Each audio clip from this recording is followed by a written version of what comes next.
नमस्कार। Sports scan के आज के संस्करण में आप सबका बहुत बहुत स्वागत। खेल जगत की तमाम खबरों का लेखा जोखा लेकर मैं हूं नवीन सक्सेना और आज मेरे साथ इन खबरों पर चर्चा करने के लिए मौजूद हैं रविकांत सिंह। रविकांत, स्वागत है आपका आज के इस कार्यक्रम में। धन्यवाद नवीन। सभी श्रोताओं को मेरा नमस्कार। नजर अब तक की खास खबरों पर। फ्रेंच ओपन टेनिस टूर्नामेंट के पुरुष सिंगल्स के पहले सेमीफाइनल में जर्मनी के अलेक्जेंडर ज़वेरेव का मुकाबला ग्रीस के स्टेफानोस सित्सिपास से जारी। महिला पहलवान Vinesh Phogat Poland ranking series के फाइनल में पहुंची। क्रिकेट में इंग्लैंड ने न्यूजीलैंड के साथ दूसरे क्रिकेट टेस्ट मैच में अपनी पहली पारी में 303 रन बनाए और भारत की शेफाली वर्मा, हरमनप्रीत कौर, जेमिमा रॉड्रिक, स्मृति मंधाना और दीप्ति शर्मा द 100 महिला क्रिकेट टूर्नामेंट में हिस्सा लेंगी। रवि, इस समय फ्रेंच ओपन टेनिस टूर्नामेंट का पहला सेमीफाइनल खेला जा रहा है। पुरुष सिंगल्स के अंदर जर्मनी के अलेक्जेंडर ज़वेरेव हैं और ग्रीस के स्टेफानोस सित्सिपास हैं। वो दोनों के दोनों आमने सामने और आज ही एक बहुत ही महत्वपूर्ण और यूं कहें कि एक खास मुकाबला खेला जाएगा। और अगर हम यूं कहें कि फाइनल से मुकाबले ही अगर हम फाइनल देख सकते हैं, वो है राफेल नाडाल का मुकाबला विश्व के नंबर 1 खिलाड़ी सर्बिया के नोवाक जोकोविच से। खेल विशेषज्ञ के तौर पे हम दोनों मैचों के बारे में आपकी विशेष राय जानना चाहेंगे। रवि, देखिए, सबसे महत्वपूर्ण बात तो यह है कि एक सेमीफाइनल में दो युवा खिलाड़ी हैं जी। ज़वेरेव और सित्सिपास दोनों ही बहुत ज्यादा अनुभवी नहीं है, लेकिन फिर भी काफी समय से टूर पे हैं। इस कारण से ग्रैंड स्लैम सेमीफाइनल में पहुंचना कोई हैरानी की बात नहीं है। ये पहले भी ग्रैंड स्लैम सेमीफाइनल खेल चुके हैं। लेकिन दूसरे सेमीफाइनल को अगर हम देखें तो उसमें राफेल नडाल या नोवाक जोकोविच अकेले ही इसे कहते हैं कि इतने बड़े ड्रॉ हैं और जब इनका आपस में सामना हो तो समझ सकते हैं कि मैच कितना महत्वपूर्ण हो जाता है। और खास तौर पर राफेल नडाल के लिए, जो कि काफी लंबे समय से कोशिश में लगे हुए हैं कि अपनी एक अलग छाप बनाकर ही वो टेनिस जगत से विदा लें, और यह बहुत ही बढ़िया मौका है उनके लिए कि यहाँ पे वो एक अच्छी जीत हासिल करें सेमीफाइनल में और उसके बाद फाइनल में भी अपना करिश्मा दिखाएं। जी रवि, 13 बार के चैंपियन हैं राफेल नडाल और विश्व के नंबर 1 खिलाड़ी हैं नोवाक जोकोविच। तो क्या एक मैराथन मुकाबला देखने को मिलेगा? देखिए, कोई जरूरी नहीं है कि जब दो दिग्गज खिलाड़ी आमने सामने हो तो बहुत लंबा चले मुकाबला। कई बार क्ले कोर्ट्स में होता है कि रैलीज लंबी होती हैं और उसके बाद जो स्कोर्स होते हैं वो शायद 3 सेट में ही डिसाइड हो जाए। वैसे मुझे तो लग रहा है कि ये गट फीलिंग ये है कि 4 सेट में जाएगा ये मुकाबला। और राफेल नडाल का अनुभव क्ले कोर्ट का, और जैसा कि आपने बताया कि 13 बार खिताब जीत चुके हैं फ्रेंच ओपन का, तो ये उनका अनुभव उनके काफी काम आ सकता है। नवीन जी, अब बात कर लेते हैं महिला फाइनल्स की। कल महिला सिंगल्स के फाइनल में विश्व की 31वें नंबर की खिलाड़ी अनास्तासिया, जो कि रूस की है, उनका मुकाबला चेक गणराज्य की क्रेजिकोवा से होगा। हालांकि इस बार हमने जो महिला सिंगल्स के मुकाबले हुए उनमें बहुत बड़ा उलटफेर देखे। टॉप खिलाड़ी, टॉप सीडेड खिलाड़ी हारते चले गए, नए खिलाड़ी जो हैं सामने आते चले गए। क्या कहेंगे कल के मुकाबले पर? सबसे अहम बात तो यह है कि चारों ही सेमीफाइनल खिलाड़ी जो थे महिला सिंगल्स में जी, उन्होंने कभी ग्रैंड स्लैम खिताब नहीं जीता। तो पहले विनर आपको मिलने वाले हैं।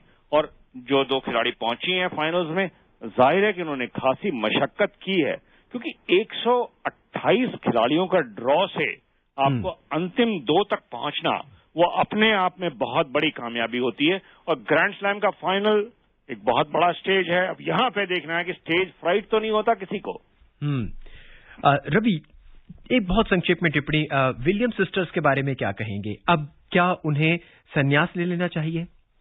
देखिए, संन्यास लेना या ना लेना ये तो उनका व्यक्तिगत फैसला है, लेकिन हाँ, अभी भी उनका एक दबदबा बना हुआ है वर्ल्ड टेनिस पर और ग्रैंड स्लैम मुकाबला अच्छा खासा प्रदर्शन करने की क्षमता रखती हैं। तो मुझे लगता है कि कुछ रॉजर फेडरर के कदमों पर ही सेरेना विलियम्स भी ध्यान दे रही है कि शायद विंबलडन उनके लिए उतना थकाने वाला टूर्नामेंट ना हो और उसके ऊपर ज्यादा फोकस कर रही हैं। फ्रेंच ओपन के लिए उनकी तैयारी उतनी अच्छी नहीं थी, थोड़ी फिटनेस की भी कमी नजर आ रही थी उनके खेल में, और ये पावर खिलाड़ी हैं दोनों।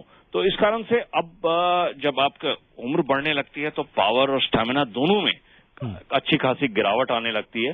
फिटनेस पीक पर होना बहुत जरूरी है।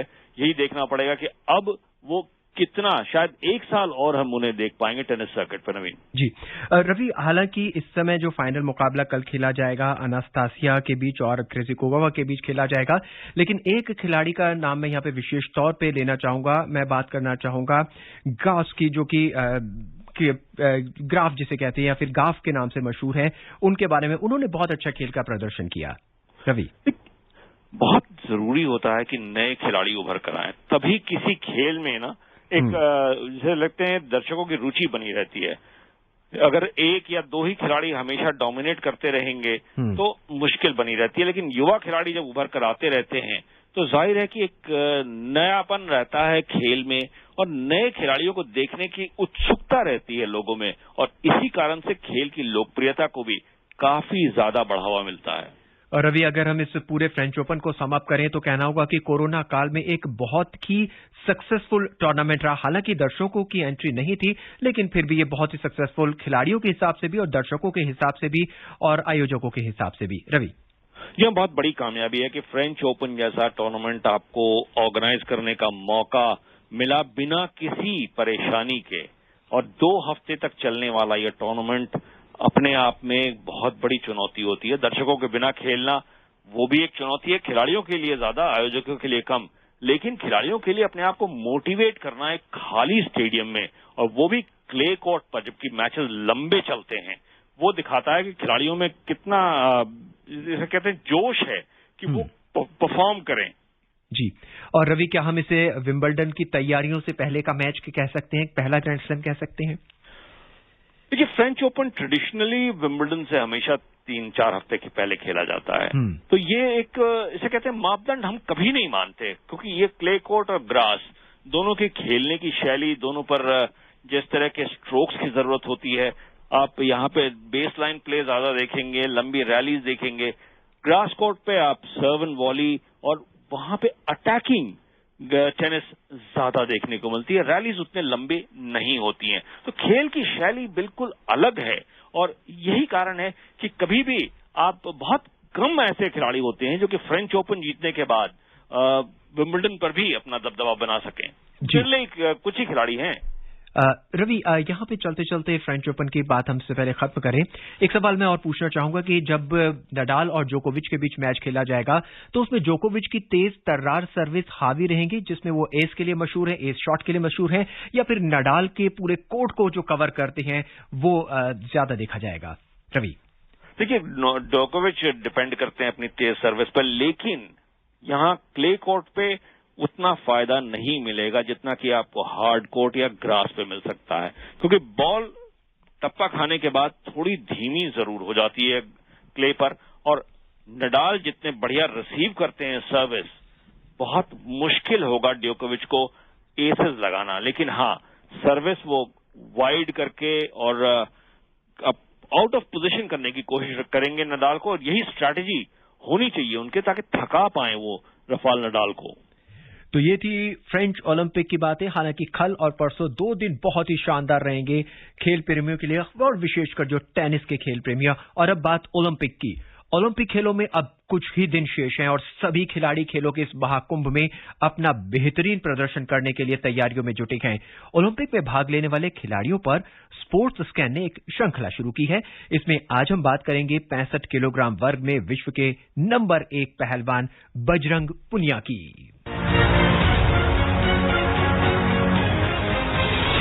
भारतीय फ्रीस्टाइल पहलवान बजरंग पूनिया का जन्म 26 फरवरी 1994 को हरियाणा के झज्जर जिले के खुदन गांव में हुआ था। बजरंग को कुश्ती विरासत में मिली थी। इनके परिवार की आर्थिक स्थिति कमजोर थी, फिर भी बजरंग के सपने पूरे करने के लिए इनके पिताजी ने बहुत से त्याग किए। बजरंग पूनिया ने 7 साल की उम्र में कुश्ती शुरू कर दी थी। मेरे पापा पहलवान थे, पर इतने अच्छे पहलवान नहीं थे। वो बस अपने ये था कि गांव में मिट्टी कुश्तियां होती थी, उनमें खेलते थे।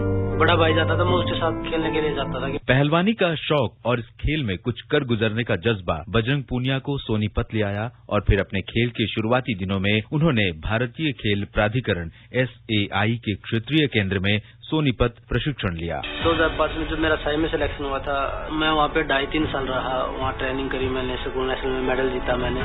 तो उसके बाद मैं 76 साल स्टेडियम में गया था, क्योंकि वहाँ पे इंडिया के जो टॉप खिलाड़ी थे वही थे। तो मेरा सपना था कि भाई मैं उनके साथ ट्रेनिंग करूं, मैं उन जैसा बनूं। बजरंग ने 2013 में एशियाई कुश्ती चैंपियनशिप में अपना पहला अंतर्राष्ट्रीय टूर्नामेंट जीता, जिसमें उन्होंने कांस्य पदक हासिल किया। लेकिन अब बजरंग पूनिया का कहना है कि इस बार ओलंपिक में कांस्य नहीं, रजत नहीं, सिर्फ स्वर्ण पदक पर ही उनकी नजरें हैं। मैं किसी भी टूर्नामेंट में जाता हूँ, कोई भी फाइट खेलता हूँ, तो मैं ये सोच के खेलता हूँ कि भाई ये मेरी फाइनल फाइट है। अगर आप आगे बढ़ना चाहते हैं तो उसके लिए आपको जुनून होता है ना, वो मन में पालना पड़ेगा। पूनिया 2018 विश्व कुश्ती चैंपियनशिप में रजत जीतने के बाद 65 किलोग्राम वर्ग में विश्व के नंबर 1 पहलवान बने। बजरंग पूनिया ने अब तक कुल 5 स्वर्ण, 4 रजत और 3 कांस्य पदक जीते हैं। दिल्ली में खेली गई एशियाई कुश्ती चैंपियनशिप 2017 में बजरंग पूनिया ने स्वर्ण पदक अपने नाम किया था। 2018 कॉमनवेल्थ गेम्स में ऑस्ट्रेलिया के गोल्ड कोस्ट में बजरंग पूनिया ने पुरुषों की फ्री स्टाइल 65 किलोग्राम श्रेणी में भी गोल्ड मेडल जीता था और उनकी नजर ओलंपिक पर है। हर खिलाड़ी के लिए हर मुकाबला चुनौतीपूर्ण और संघर्ष भरा होता है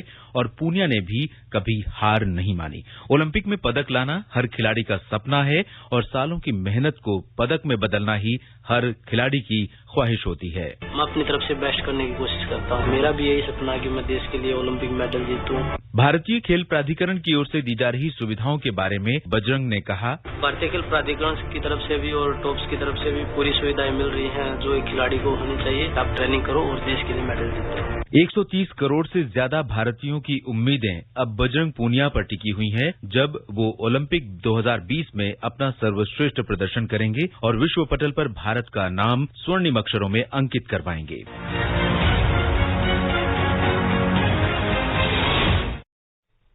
ये थी देवेंद्र की रिपोर्ट जो बता रही थी कि बजरंग पूनिया की तैयारियां कैसी चल रही हैं और अब उनकी नजर जो है वो ओलंपिक में सिर्फ और सिर्फ स्वर्ण पदक पर और गोल्ड पर है। रवि, क्या कहेंगे बजरंग पूनिया के बारे में अब, क्योंकि अब सभी भारतीयों की नजरें इन पर टिकी हुई हैं।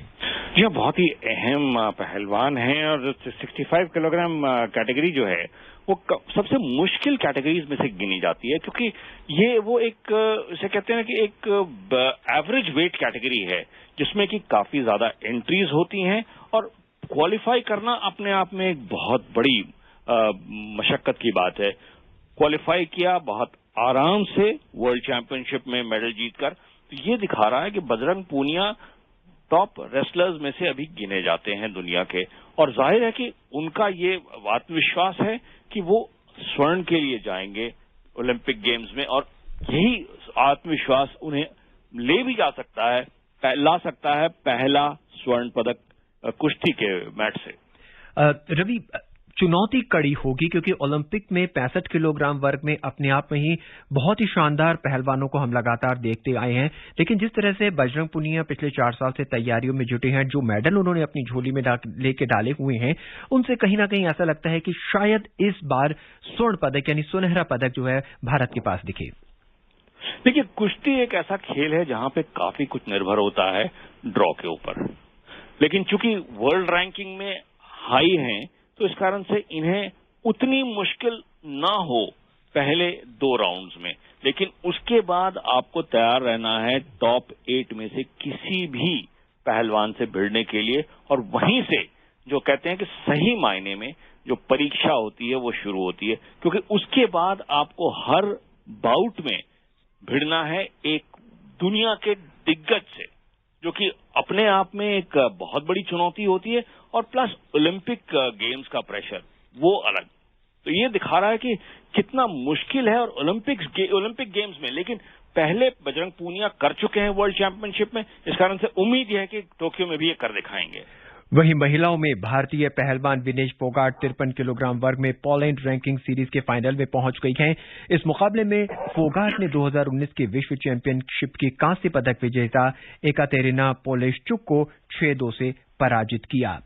रवि, फोगाट भी जो है, विनेश फोगाट भी पूरी तरह से तैयार हो चुकी हैं ओलंपिक के लिए, और जिस तरह से उन्होंने ये वाली फाइट अभी जीती है, जो खबर हमारे पास आ रही है, वो दिखा रहा है कि कहीं ना कहीं इस पहलवान से भी हम पदक की उम्मीद कर सकते हैं। जी, हम बिल्कुल उम्मीद कर सकते हैं कि विनेश फोगाट भी अच्छा प्रदर्शन करेंगी और पदक जीत कर आएंगी। दुर्भाग्य की बात यह है कि अभी जो ट्रेनिंग, जो कि ओलंपिक गेम्स एशिया में होने हैं, तो एशिया के बजाय भारतीय प्लेयर्स को ट्रेन करना पड़ रहा है यूरोप में, क्योंकि अभी जिस तरह के हालात बने हुए हैं पैंडेमिक के कारण एशिया में कुछ ज्यादा कॉम्पिटिशंस हो नहीं रही हैं। तो अगर आपको टॉप लेवल की तैयारी करनी है तो भारतीय खिलाड़ियों के लिए बड़ा मजबूरी बन गई है कि आपको जाकर यूरोप में ट्रेनिंग करना पड़ रहा है।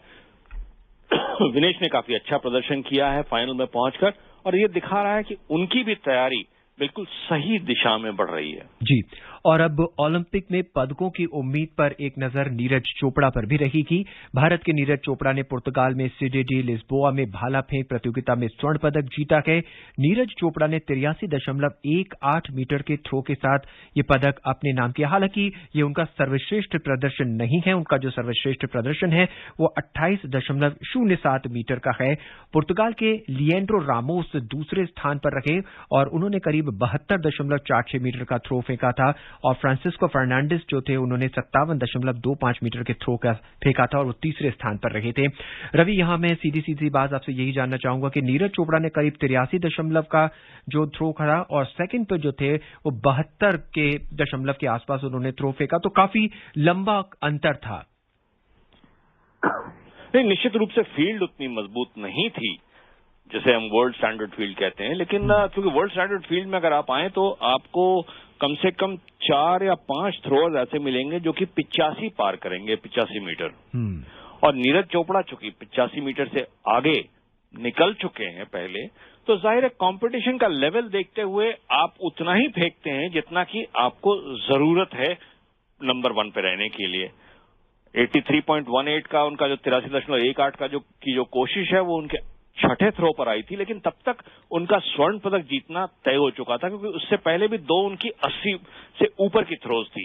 तो जब कोई खिलाड़ी आपको 75 मीटर के आसपास भी नहीं आ रहा है तो थोड़ा सा आप इजी हो जाते हैं। लेकिन अच्छी बात यह है कि लगातार आपने 6 थ्रोज में से 3 80 मीटर से ऊपर निकाली है, यानी कि आप में वो क्षमता है कि आप कंसिस्टेंटली परफॉर्म करें टॉप लेवल पे। जी, और अब बात क्रिकेट की। इंग्लैंड और न्यूजीलैंड के बीच बर्मिंघम में दूसरे क्रिकेट टेस्ट मैच में ताजा समाचार मिलने तक न्यूजीलैंड ने 1 विकेट पर 88 रन बना लिए हैं। सुनते हैं अब तक हुए मैच पर दिव्या की रिपोर्ट। इंग्लैंड ने आज 7 विकेट पर 258 रन से आगे खेलना शुरू किया और लॉरेंस ने 67 और मार्क वुड ने 16 रन से आगे अपनी पारी बढ़ाई। लॉरेंस और वुड ने सधी हुई पारियां खेलकर 8वें विकेट के लिए 66 रनों की साझेदारी की। हालांकि हेनरी ने वुड को आउट कर इस साझेदारी को तोड़ा। वुड ने 80 गेंदों पर 7 चौकों की मदद से 41 रन बनाए। वुड के आउट होने के तुरंत बाद नए बल्लेबाज के रूप में उतरे स्टुअर्ट ब्रॉड खाता खोले बिना पवेलियन लौटे, जबकि जेम्स एंडरसन 16 गेंदों पर 1 चौके की मदद से 4 रन बनाकर आखिरी बल्लेबाज के रूप में आउट हुए। मैच के दूसरे दिन इंग्लैंड की पूरी पारी 303 रन पर सिमट गई। इससे पहले इंग्लैंड ने टॉस जीतकर पहले बल्लेबाजी करने का फैसला किया। सलामी बल्लेबाज रोरी बर्न्स ने 81 जबकि डेनियल लॉरेंस ने नाबाद 81 रन बनाए। वहीं न्यूजीलैंड की ओर से ट्रेंट बोल्ट ने 4 विकेट, मैट हेनरी ने 3 विकेट, एजाज पटेल ने 2 विकेट और नील वेगनर ने 1 विकेट लिया। Divya Tomar, sports scan. और अब बात महिला क्रिकेट की। भारत की शेफाली वर्मा, हरमनप्रीत कौर, जेमिमा रॉड्रिक्स, स्मृति मंधाना और दीप्ति शर्मा द 100 महिला क्रिकेट टूर्नामेंट में हिस्सा लेंगी।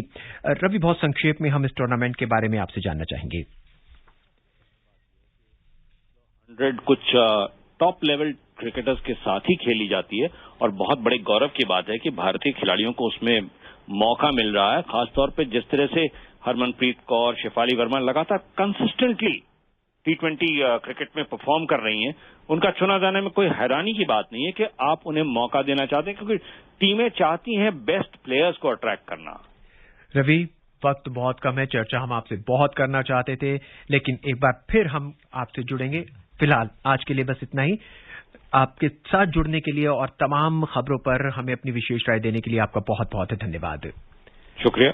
नजर एक बार फिर अब तक की खास खबरों पर। फ्रेंच ओपन टेनिस टूर्नामेंट के पुरुष सिंगल्स के पहले सेमीफाइनल में जर्मनी के अलेक्जेंडर ज़ेवेरेव का मुकाबला ग्रीस के स्टेफानोस सित्सिपास से जारी। महिला पहलवान Vinesh Phogat Poland ranking series के फाइनल में पहुंची। इंग्लैंड ने न्यूजीलैंड के साथ दूसरे क्रिकेट टेस्ट मैच में अपनी पहली पारी में 303 रन बनाए और भारत की शेफाली वर्मा, हरमनप्रीत कौर, जेमिमा रॉड्रिक्स, स्मृति मंधाना और दीप्ति शर्मा द 100 महिला क्रिकेट टूर्नामेंट में हिस्सा लेंगी। आज के इस अंक में बस इतना ही। मुझे यानी नवीन को दें इजाजत। नमस्कार।